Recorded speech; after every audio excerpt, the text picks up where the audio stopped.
You're here to learn in this human experience.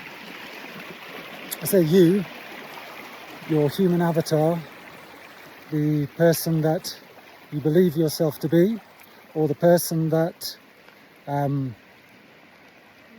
you've realized is not exactly what you are, is an experience, but nevertheless is an experience that you would like to be joyful, carefree, easy. And I'm here to tell you that when you wake up out of the spell of personhood, then your nervous system, the matrix of reality which you have miraculously conjured up for yourself, can start to reorientate around a new idea of learning.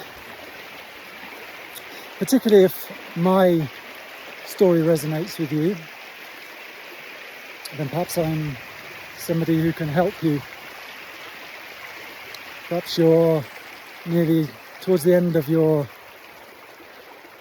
learning, or should I say seeking journey, and maybe you've been waking up to this for years, but you've just been missing it. It's been right in front of your face. So I'm just going to give a quick example of what I mean by this. So since my early 20s, I was until very recently, until about 2 years ago, I was absolutely still under the illusion that I was on some spiritual quest, some spiritual search. And eventually it just got so contracted, so not fun, that I was able to let it go. But this spiritual search involved years of meditation, a decade of psychoanalysis, and latterly 7 years on an apparently higher frequency, in inverted commas, as a plant medicine practitioner, learning how to serve ayahuasca. Now, all of these learning experiences came under the guise of learning is hard work. Learning is heavy, because it might be connected, as it was in my case, to teacher parents, living in a very narcissistic, cultish kind of paradigm. You have to do your homework, and if you don't, you'll be sorry. This can sound like easy to see and something which it should be very easy to dissolve, this idea, but it comes with a whole load of, it can't be done through your mind, because your mind is the one that's creating it. Your mind was conditioned with this bullshit, very toxic, unfortunately supported everywhere you look, 24/7, by this dense reality in which we live. But if you're here and can hear this, then perhaps you're ready to just let go of all of that. Because as noble as my search was,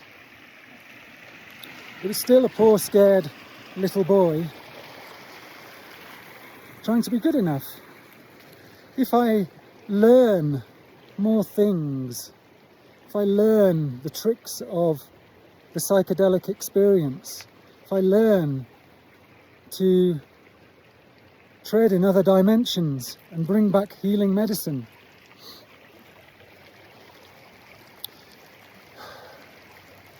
it's all outside of myself, if you notice. And it's all about appeasing some belief I have, some idea that I'm not safe unless I'm constantly trying to learn and become more wise. And the real wisdom is to give up that whole search. There's nothing to find. Yes, you can maybe hone certain skills and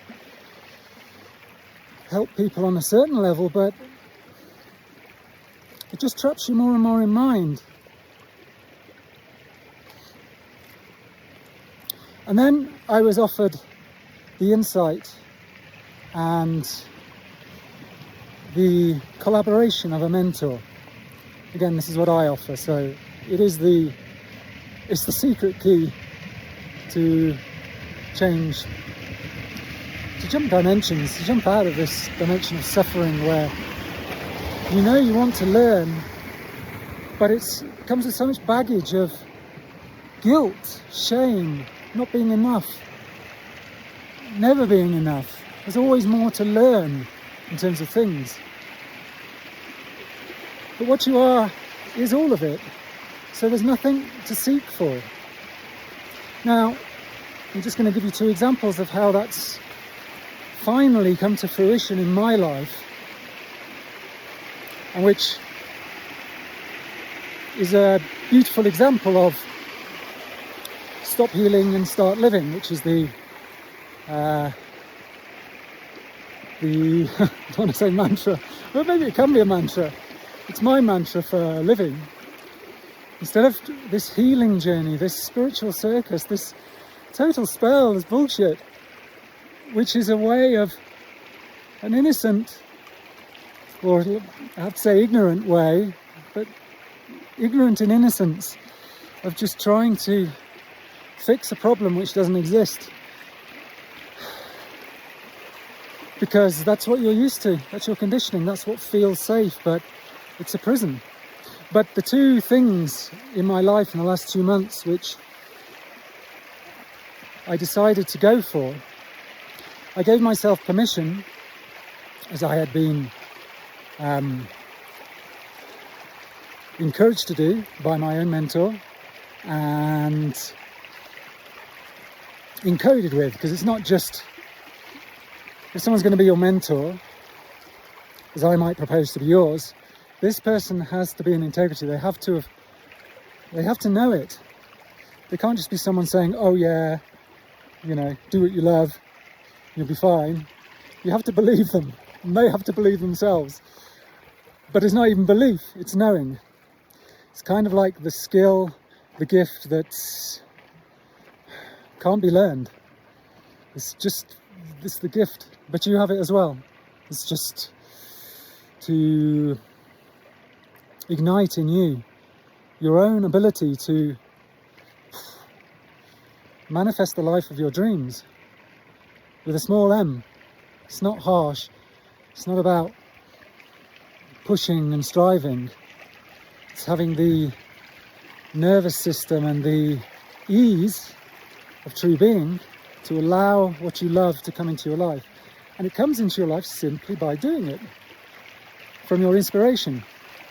And so the 2 things I am going to mention finally in recent months that I've allowed me to show a different way of learning, to completely recontextualize this learning of life, this lust for life, this curiosity, has been surfing and the training of my dog. So I went to the coast for 2 months, dropped my dog off for some training, and I went surfing. And it was the first time. I tried surfing before, but I'd always been stuck in my head. It couldn't land. But with this relaxation of my nervous system, this permission to try out what I may love and go surfing. And I found, instead of this onerous thing that I had to learn and become good at, was this beautiful metaphor for life. It's like you go in the water, you feel connected, you breathe, you're getting fit, you're paddling. And before too long, because you don't put so much insistence on it, because it's happening organically, wow, you're learning to surf, you're catching waves, and it's fun. And I have to say that having had the fun kicked unceremoniously out of my life by my parents at a very early age, it was like learning to ride a bike again. And I remember learning to ride a bike was, you get on this bike and it's exciting, it's fun. You're not thinking about whether you fall off. You do fall off, you get back on. You fall off again, you learn a bit more. It's exciting, but the learning, the excitement, the joy of actually playing and learning something is far greater than any of the barriers of fear and trepidation that you put in front of it. And before you know it, I'm riding waves.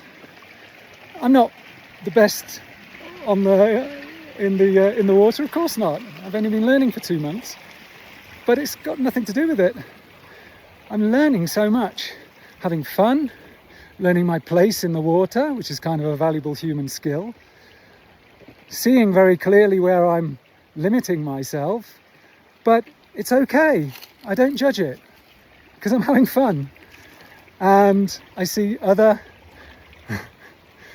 boys and girls, because we're all boys and girls playing, just jumping up on their wave, hungry to have that experience, maybe even a little bit selfish because it's just, give me more, give me more, give me more.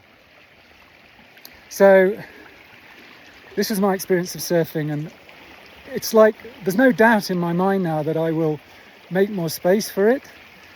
And even if that's not possible for whatever reason, I know that I want to do it. I'm not questioning myself anymore about this. It's just go and do it. Have fun. I'm not waiting for some validation. It is its own validation. It's great fun. What more do you need to know? Give yourself permission for that kind of experience. And the other one is my dog. It's like I wanted to have a dog, but of course you have to kind of show up with a dog. It's like having a child. But I gave myself the gift of finding someone who I knew or I could trust was a good trainer, because I trust myself to know when I know. And yeah, Django is back with me. I don't know if you can see him. Where is he? He's up there in the distance. And it's like nothing has changed and everything's changed. It's like I'm learning that in order to communicate with a dog, you have to put down this model of learning that was, this is the kind of, it's another sort of perspective on it, that I was taught that you learn by working hard, studying books, doing things you didn't like to do. And it's like, no. He learns by my patience with him, like my patience with my own inner child, which latterly I've found so much more capacity for, post-awakening. It's just happening naturally. And I don't have to look at him as he's being naughty. When he didn't do something for me before, it's like because he's willful or naughty, like I believed my inner child was. And now that I have much more compassion for my own inner child, much more space, I can see it when he doesn't do what I want, and I can recalibrate, regulate this. Am I being controlling? Is it all about, I need you to behave so that you don't embarrass me or so that you don't make life difficult for me? And it's like, breathe. What's he telling me? What's this precious little animal teaching me? He never learnt to do things because he was told, and I'm not going to do that to him. We're going to learn together how to communicate and co-create a wonderful life. He's not awake, he doesn't need to be, he's pure nature. But this learning that I'm receiving from him is amazing. So anyway, I just wanted to let that out there, that if you're on a healing journey, drop it. Stop being afraid of facing your demons. You're fine. There's nothing to fear from letting go, dropping the belief in your own lack, because it creates itself. It's your mind talking to itself. It's your mind saying this is a trauma that can't be beaten. It's a total illusion. It doesn't mean that when you decide that you won't encounter it again, but who cares? Just go for it. There is only now. And are you alive and curious to learn? Or are you stuck with the heaviness of life where everything's a chore and you should be doing something else, you should be somewhere else, you should be other than you are? You can let go of all of that. Anyway, I have to go because Django, I believe, has just encountered some horses and wants to cause trouble. So sometimes you do have to lay down the law a little bit. Okay, God bless. Bye. So if you feel called to collaborate with me after listening to that, I'm offering online sessions where I help to anchor and mirror you exactly where you're at in a non-judgmental space, from the awareness of effortless being and intuition, to share a little bit of the energy that I have embodied through my own process as a mentee. And I offer month-long containers as well if you want to take a deeper jump or a higher jump, a deeper dive, to accelerate your growth. Or if you just want to say hello and tell me where you're at, see if we're a match to work together. I'm offering a free half-hour session, or rather a free half-hour chat. So check out my website, corinmenu.com. And yeah, I'm looking forward to collaborating with you if this resonates with you, because ultimately there's nothing more precious in life than a life lived from effortless being, from your passion, when you've dissolved enough of the beliefs about yourself that you've carried since you were knee-high to a grasshopper. They no longer serve you. And with me, instead of just talking about it or taking plant medicine or meditating it away, I know, I've been there, I've exited, I've been through that paradigm of striving and suffering, and more I'm exiting from it. And there's no greater medicine than this. Take the example of the surfing. Even if I never surfed again, surfing's fantastic in my experience anyway, for me, as a way to explore myself with curiosity, but it's a tool. The actual experience of being who you are, knowing who you are, and the ease, the ultimate liberation of that is the medicine, is the priceless thing. And yeah, if you're done with suffering, I look forward to helping you to whatever extent I can with, yeah, finding you're not broke and you can live exactly the life that you love. It's all up to you. You have the power. Say hello, Django. Hello. Say hello. He's a beautiful boy. He knows all his tricks. His tick, his tack, his paw, his other paw, his osso. Good boy.